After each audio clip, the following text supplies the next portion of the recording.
What's up YouTube, Byrdman here with another Outriders video. Today we're going to be talking about firepower builds for Devastator versus anomaly power builds for Devastator. Which one should you pick and exactly why is one better than the other? Or are they exactly the same? We will find out, but before we get into the video, I'll let you know I'm more likely streaming over on Twitch right now.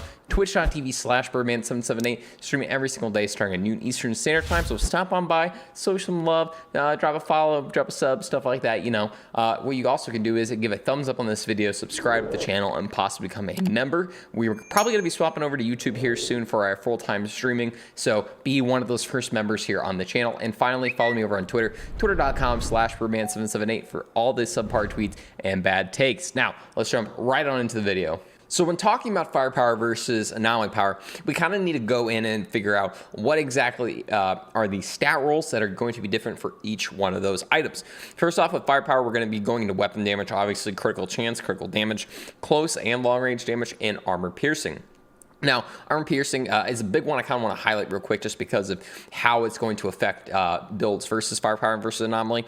The percentage of enemy armor that is ignored when dealing weapon damage, the higher the enemy's armor, the higher armor piercing that will scale and deal greater damage.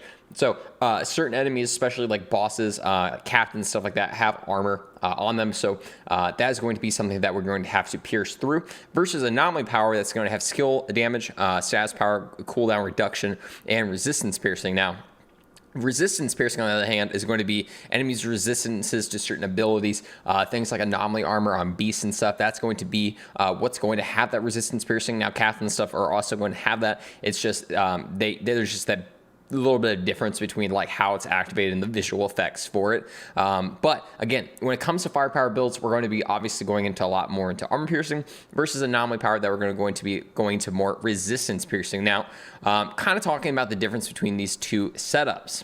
So right now in this class, I'm more set up for my firepower build. Exactly what are we going to be going into for firepower builds that will make it different from anomaly power? Well, first and foremost, it's going to be weapons are going to be a huge thing.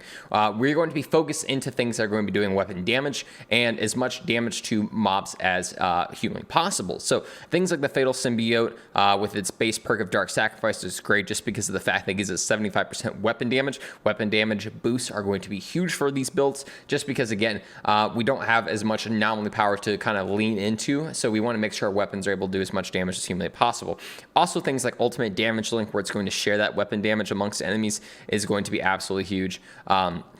I would say a lot more like purple level items will be a lot more applicable for this, just purely off the fact that things like Grave Digger's Frenzy, things like Striga, stuff like that, where we're going to be doing critical damage, that helps boost into either health and or just more critical damage, will be huge. We won't be seeing that as much on like legendary pieces. We're going to be focusing more into like other big perks into those. So just something to kind of keep in mind. Again, purely off the fact, again, legendary weapons are always going to have at least one tier 3.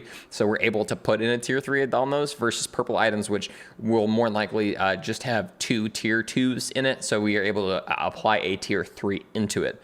Another thing that's going to be difference between the firepower builds versus anomaly power is what armors we're going to be picking from.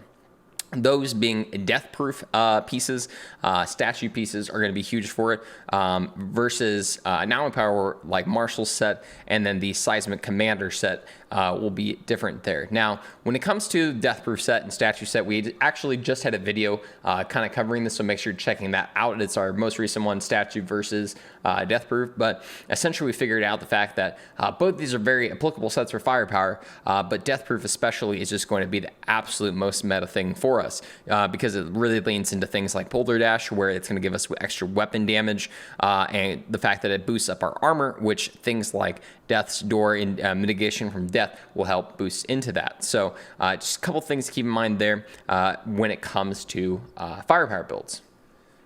Now, when it comes to anomaly power, let's talk about the weapons that we're going to be going into for that.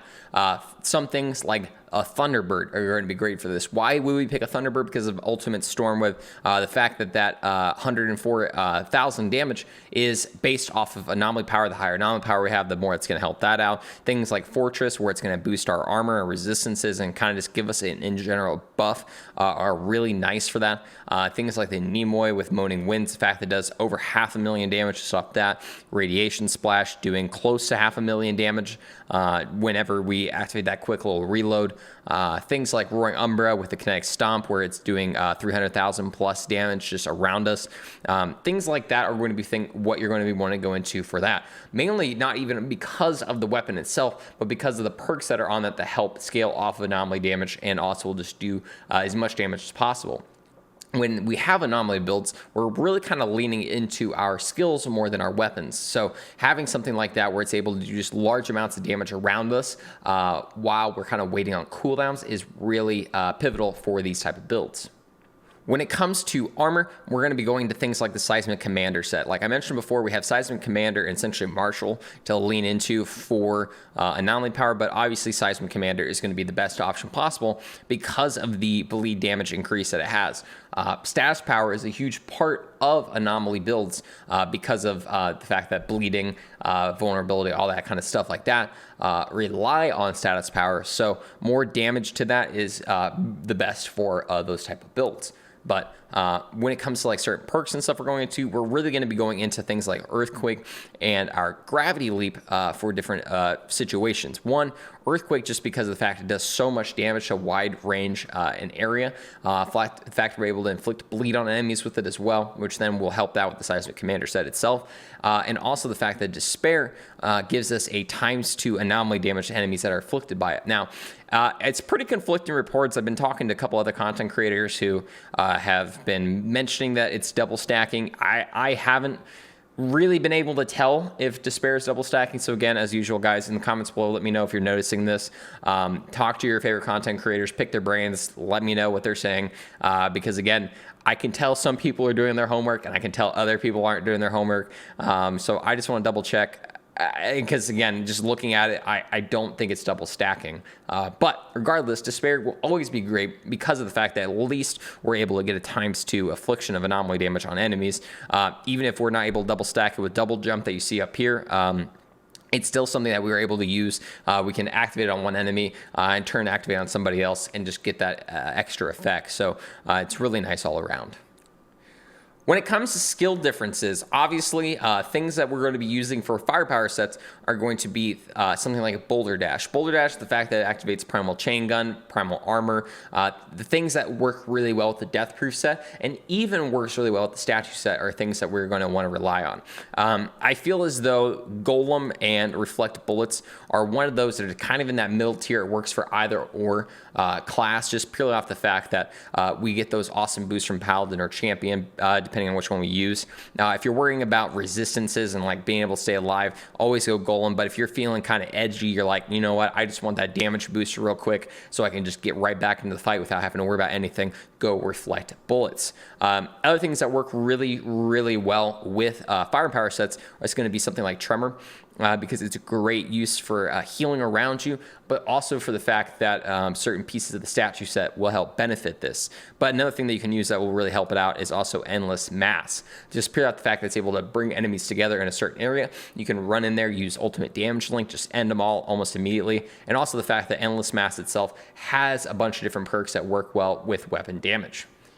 Now, when it comes to our anomaly builds, where obviously I think you almost always have to go into Earthquake just because of the obscene amount of damage that it's able to do. It has a really fast cooldown, even if you're not focused into that immediately into any of these like nodes down here for class cooldown. But it's still just an amazing perk. I would dare say it's the best skill Devastator has in its entire arsenal. Again, things like Golem or Reflect Bullets will work really well in these scenarios. But finally, we kind of are left with 2 or 3 other skills that work really well. Gravity because of Despair, and just because of the mobility it gives our character. This will obviously also be work well with firepower builds, but I feel as though it just kind of relies more on anomaly than firepower.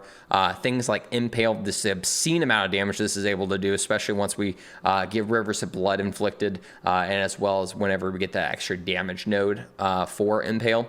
And then finally, I would dare say again, Boulder Dash is always going to be a great one. The fact that it's able to do 2 different versions of of the damage itself whenever you activate it, whenever it hits an enemy, and when you do the final slam. Makes it really great for anomaly builds. Just the biggest issue right now is the fact that death proof and actually just armor pieces in general have those static rolls that you're not able to get a different like things on it. So like, let's say like death proof, I would really like to have a full set where it's got like anomaly power, status power, and cooldown reduction versus the firepower, the close range damage, and the healing that is normally on it. So again, bullet dash could be really great for it, but I think at least for right now, you're better off going to something like gravity leap or impale. Now, finally, for the skill trees and exactly how you're going to set those up for firepower or anomaly, I say when it comes to firepower builds specifically, you either need to do shotgun only or you need to do AR only. AR is going to include things like SMGs, double guns, and LMGs as well. But I feel as though this tree kind of forces you to pick one or the other. So like, let's say if I'm going to a shotgun build, I want to make sure I'm getting this shotgun adept right there. I think for either or, you always want to get these armor breakers just because having the extra armor piercing is going to be huge for big boy enemies. Always make sure you get that champion right there. Grab that critical damage. Make sure you're grabbing this close range here. Kinetic cooldowns are kind of back and forth for me. It's just really going to depend on how many points you have left and if that is something necessary to go into. But I would say almost immediately don't do that off the bat. As of recently, I've become quite the fan of going up in Bounty Hunter. I think the huge amount of damage to elites, especially with things like Ultimate Damage Link, is really nice. The fact that the damage that we shoot into an elite is transferred into other enemies around them with Ultimate Damage Link, and the fact that we're going to be doing more damage to elites makes it a little bit better, so I think you should always snag that. Going down here as well, I think you have to grab both that armor breaker and grab that dry them out there. Always make sure you grab that ultra charge, and then you're kind of left with 2 points right there. I think you should always go into one of the masters depending on what you're doing. So again, let's say we're doing shotgun, definitely go in that shotgun master, and you're left with one left there, and I think that goes straight into that heirloom armor. So again, this is kind of an idea of what you would set it up for.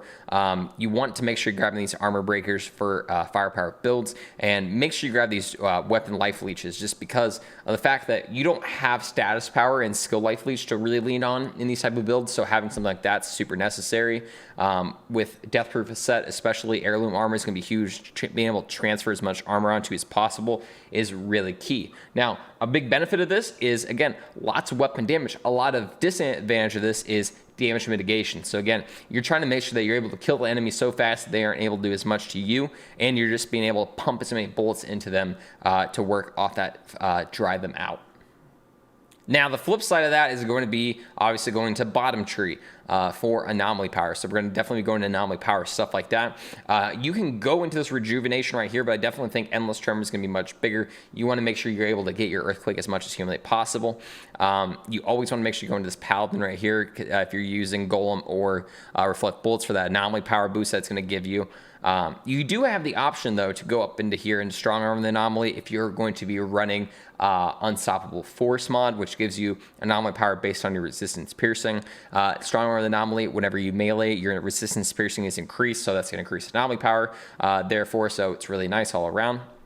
But I don't think it's as necessary anymore after the most recent update where these anomaly reservoirs got a nice boost to the percentage that are given to you. So you can go into resistance piercing, or you can just benefit gravity by going down here, grabbing that perpetual motion. This is where it would be necessary because you want to make sure you're able to inflict despair as much as possible.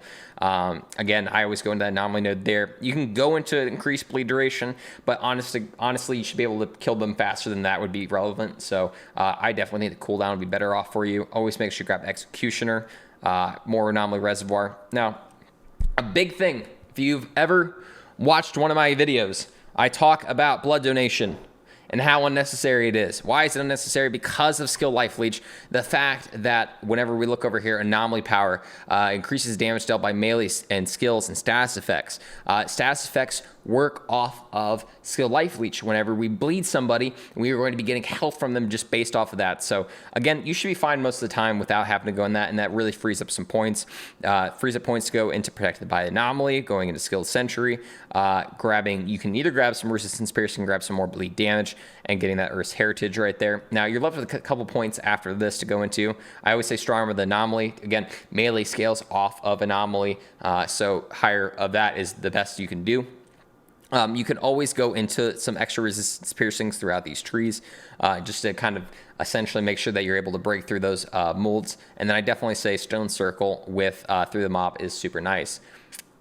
Now, we can't kind of mention just the top and bottom tree just because they fill that void of essentially firepower versus anomaly power the best. You can always go into middle tree just because of the fact that Mighty Tank kind of fills up both those. But if you're doing a firepower build, you need to go into top tree mainly. If you're doing an anomaly power build, you need to mainly be going into bottom tree just because that's the best thing that's going to benefit your builds. Now we're to the end. Which one is better? Which one do you think has the best option overall? Well, if you are going to be going into any type of build, I definitely think, at least for right now, at this moment, firepower builds will out-edge any type of anomaly powered builds. Why is that? Just because the obscene damage numbers we're able to get from things like Death Proof Set, from increasing our armor, the fact that critical damage will be a lot better off, and we're not having to lean on our skill cooldowns as much. Now, that doesn't say that Anomaly is bad. It just means it's going to be a little less efficient in my mind overall. You can create some pretty obscene Anomaly builds. I'm going to be updating a new one here soon, just because I've been testing out some fun new things, and it's been really nice. But I think that firepower is just always going to edge it out now because of the fact that we're able to jump into our weapons and use those as much as possible. Use different abilities like our boulder dash that's going to just increase our weapon damage and help us out, help our survivability, help our mobility, things like that. Again, doesn't mean Anomaly's bad. It's just right now, after this most recent update, firepower just is awesome. We love it. It's amazing. I definitely can't wait to soon do a new video kind of ranking their different armor sets for Devastator and exactly which ones that you should be going into there. But until then, guys, make sure you're following over on my Twitch channel, twitch.tv/Byrdman778. Make sure you're giving a thumbs up on this video, subscribing to the channel, and possibly becoming a member. Again, possibly going to be swapping over here to YouTube soon. So be one of those first members on the channel. Helps me out a whole lot. And follow me over on Twitter, twitter.com/Byrdman778 for some super subpar tweets and bad takes. Guys, thank you so much for watching this video. Devastator is amazing no matter what you are, firepower or anomaly. I don't care. Just pick one. It's fun. Either way, have a great night, day, whatever it may be.